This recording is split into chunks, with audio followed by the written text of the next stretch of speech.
नमस्कार। तो आज हम इस वीडियो में बात करने वाले हैं एआईएफएफ के इलेक्शन से रिलेटेड। आपको जैसे पता होगा, अगर नहीं पता होगा तो मैं बता दूं कि 28 अगस्त को वोट डलने वाले हैं एआईएफएफ के प्रेसिडेंट पद के लिए। तो 7 उम्मीदवारों के नाम निकल के आए हैं जो प्रेसिडेंट के पद के लिए खड़े। तो हम सभी के बारे में बात करेंगे, फिर आपका एक वोट दीजिएगा कि आप किसको बनाना चाहेंगे, अगर आप बनाना चाहें किसी को तो ठीक है।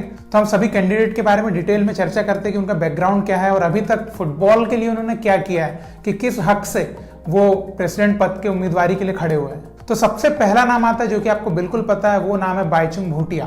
तो बाईचुंग भूटिया सर के बारे में मुझे आपको बताने की तो जरूरत नहीं है, क्योंकि आप उनका अगला पिछला जो कुछ है बिल्कुल सब कुछ जानते हैं कि फुटबॉल से उनका कितने दूर से और कितने नजदीक से संबंध है। और भारतीय फुटबॉल के लिए उन्होंने एज अ प्लेयर तो बहुत बड़े बड़े कारनामे किए हैं। और बाईचुंग भूटिया आज की डेट में पॉलिटिक्स में भी एक्टिव है, लेकिन पॉलिटिक्स में बहुत कुछ वो अभी तक नहीं कर पाए। और फुटबॉल में भी वो एक्टिव चल रहे हैं, उनकी अकेडमीज है, उनका यूनाइटेड सिक्किम क्लब है। हालांकि आप ये चीज बोल सकते हैं कि उनकी जो अकेडमीज वहां पर बहुत हाई फीस मांगी जाती है प्लेयर से खेलने के लिए, तो हर कोई खिलाड़ी उनकी एकेडमी में नहीं जा सकता। स्कॉलरशिप पे भी बहुत कम प्लेयर्स को लिया जाता है। लेकिन अगर इन सब चीजों को हटाया जाए तो वैसे तो वो इंडियन फुटबॉल लेजेंड है। बाकी इन सब चीजों को अगर आप देखेंगे तो आप कुछ हद तक ये भी सोच सकते हैं कि कहीं वो अपना पर्सनल फायदा ना निकालने लग जाए। लेकिन भारतीय फुटबॉल में उनकी जो इमेज बनी हुई है उसके अनुसार मुझे नहीं लगता कि वो यहाँ पर अपना फायदा उठाना चाहेंगे या उनको उठाना चाहिए। उनको देश के लिए काम करना चाहिए। बाकी ये तो मेरा मत है, आप आपका मत जरूर दीजिएगा। उसके बाद दूसरा नाम आता है कल्याण चौबे का। तो कल्याण चौबे भी एक लेजेंडरी इंडियन फुटबॉल गोलकीपर है, जो कि उनके टाइम में बिल्कुल लेजेंडरी कीपर थे। और रिटायरमेंट होने के बाद भी इनका फुटबॉल में इन्वॉल्वमेंट बिल्कुल रहा है।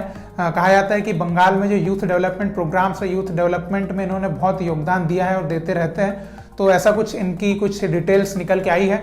और हालांकि आजकल ये बीजेपी के पॉलिटिशियन है, तो अभी फुल रूप से अगर आप देखेंगे तो एक एज अ पॉलिटिशियन एक चेहरा आप देख सकते हैं। तो अभी इनको बनाना चाहिए कि नहीं एआईएफएफ को प्रेसिडेंट, ये एक थोड़ी सी यहाँ पर एक भावना आती है। क्योंकि देखिए, पॉलिटिशियन का एक काम होता है कि वो कितने ज्यादा से ज्यादा पद अपने पास ले, इससे उसका फायदा होता है। तो कहीं अगर ये उस महत्वाकांक्षा में एआईएफएफ की प्रेसिडेंसी के लिए खड़े हो रहे होंगे तो बहुत बुरा हो सकता है। लेकिन अगर सच में इन्होंने फुटबॉल के लिए बंगाल में काम किया होगा तो आप जरूर कमेंट में लिख के बताइएगा कि कल्याण चौबे जी ने बहुत अच्छे काम किए फुटबॉल के लिए भी। बाकी आजकल ज्यादातर पॉलिटिशियन के रूप में देखे जा रहे हैं, तो अब आप समझ सकते हैं कि इससे पहले भी हमारे पॉलिटिशियन ही थे जो कि लीडर थे, एआईएफएफ के प्रेसिडेंट थे।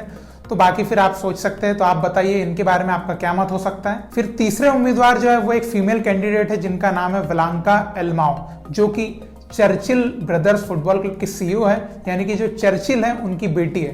तो अगर आप ओवरऑल में देखेंगे तो इनकी खुद की कोई बहुत बड़ी इमेज नहीं है, जो कि बस चर्चिल की एक डॉटर है और क्लब वो संभालती है।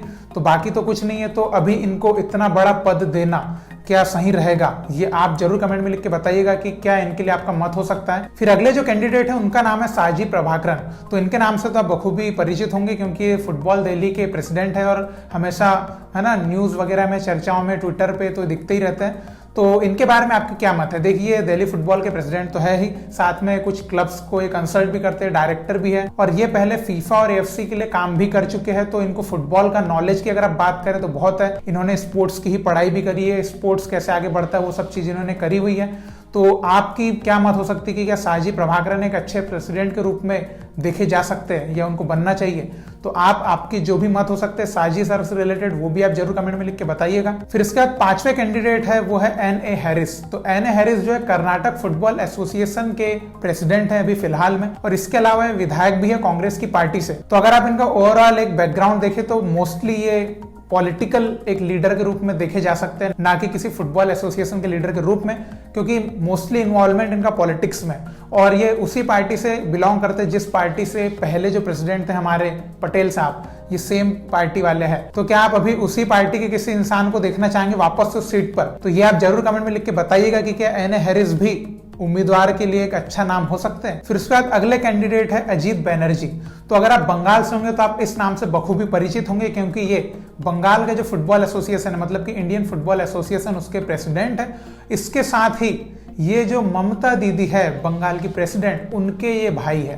तो ये कुछ ऐसा इनका बैकग्राउंड है। और मोस्टली इनका भी आप अगर नाम देखेंगे तो ज्यादातर ये एक तो पॉलिटिकल फैमिली से बिलोंग करते हैं, तो पॉलिटिक्स तो इनके नस नस में भरी हुई है। तो अभी क्या फुटबॉल के लिए भी ये उतनी दिल लगी से काम करेंगे, इसका अंदाजा मैं तो नहीं लगा सकता, क्योंकि जहां पॉलिटिक्स का नाम आता है वहां पर मैं कुछ ज्यादा बोल नहीं सकता। तो आप जरूर बताइएगा कि क्या इंडियन फुटबॉल एसोसिएशन के प्रेसिडेंट के रूप में इन्होंने क्या बहुत अच्छे काम किए हैं बंगाल में। अगर हाँ या ना, जो भी आप बंगाल से होंगे तो आप बिल्कुल इनके बारे में बता सकते हैं। तो आप कमेंट में लिख के जरूर बताइएगा कि इनके बारे में आपकी क्या मत हो सकती है। फिर इसके बाद जो अंतिम और 7वें कैंडिडेट है वो है मनवेंद्र सिंह। तो मनवेंद्र सिंह जो है एक बहुत ही बड़ी पॉलिटिकल फैमिली से बिलोंग करते हैं, जो कि राजस्थान से आते हैं और ये पहले सांसद रह चुके हैं और अभी फिलहाल में ये विधायक है और ये कांग्रेस पार्टी से बिलोंग करते हैं। और इनके बारे में एक पर्सनल चीज बताना चाहूंगा कि पहले भारतीय जनता पार्टी में हुआ करते थे, लेकिन वहां से कुछ कारणों से इनको सस्पेंड किया गया था, लेकिन इनको पावर चाहिए थी तो ये कांग्रेस में शामिल हुए और फिर वहां से विधायक बने। तो आप इससे एक अंदाजा लगा सकते हैं कि इनको पावर की सख्त जरूरत है, पावर के पीछे जाते हैं और इनका फुटबॉल से दूर दूर और पास पास से कोई संबंध भी नहीं है, इनको मतलब है केवल पावर से, ऐसा आप कह सकते हैं। तो अभी आप खुद से अंदाजा लगा सकते हैं, आपका मत जो भी आप देना चाहें मनवेंद्र सिंह जी के लिए वो आप जरूर कमेंट में लिख के बताइएगा। तो देखिए यही वो 7 कैंडिडेट है जो एआईएफएफ के प्रेसिडेंट पद के लिए खड़े हुए हैं। इनका नॉमिनेशन भरा जा चुका है, 28 अगस्त को वोटिंग होगी और फिर डिसाइड होगा कि भैया कौन बनेगा हमारे भारतीय फुटबॉल संघ का अध्यक्ष। तो अभी मैंने आपको 7 नाम बता दिए, उनकी डिटेल्स बता दी, किस बैकग्राउंड से बिलोंग करते वो भी बता दिया, फुटबॉल में उनका क्या योगदान है मैंने वो भी बता दिया। तो अभी आप डिसाइड कीजिए कि आप किसको प्रेसिडेंट पद के रूप में देखना चाहेंगे। तो अभी अगर आप मेरा वोट जानना चाहेंगे कि मैं किसको देखता हूँ एआईएफएफ के प्रेसिडेंट पद के रूप में, तो देखिए मैं देखता हूं बाईचुंग भूटिया सर को। अगर मेरे बस में एक वोट डालना रहता तो मैं बाईचुंग भूटिया के नाम का वोट डाल देता। ठीक है, अभी उनकी एकेडमी की फीस कितनी है, उनने क्या किया है, वो करप्ट है, सिक्किम में ऐसा कई लोग बोलते भी है। देखिए उससे मैं बिल्कुल कोई वास्ता नहीं रखता हूं। देखिए यहाँ पे जितने नाम मैंने लिए भी होंगे शायद वो भी सब करप्ट हो सकते हैं, क्योंकि आपको कुछ नहीं पता अंदर से इंसान कैसा है। ठीक है, तो अभी बाईचुंग भूटिया को मैं क्यों देखता हूँ एआईएफएफ प्रेसिडेंट के रूप में, क्योंकि एक खिलाड़ी है, भारतीय फुटबॉल के रग रग से वाकिफ है और उनकी इमेज के कारण मैं ये सोच सकता हूँ कि वो शायद अच्छा काम कर सकते हैं। बस ये एक मेरा ओपिनियन है, मैं पॉजिटिव रहने की कोशिश कर रहा हूँ, उस हिसाब से मैं बोल रहा हूँ। ठीक है, बाकी वो कैसे है कैसे नहीं है, उनकी पर्सनल लाइफ के बारे में तो मुझे नहीं पता, उनके दिमाग में क्या चल रहा होगा कि अगर वो प्रेसिडेंट पद पे जाएंगे तो क्या करेंगे, ये उन्हीं को पता, बाकी किसी को तो पता नहीं। तो मेरा वोट अगर जाता तो बाईचुंग भूटिया को जाता, और अगर सेकंड वोट में किसी को देना चाहता तो वो मैं दिल्ली फुटबॉल एसोसिएशन के जो प्रेसिडेंट है साजी प्रभाकरन, उनको दे सकता था। क्यों?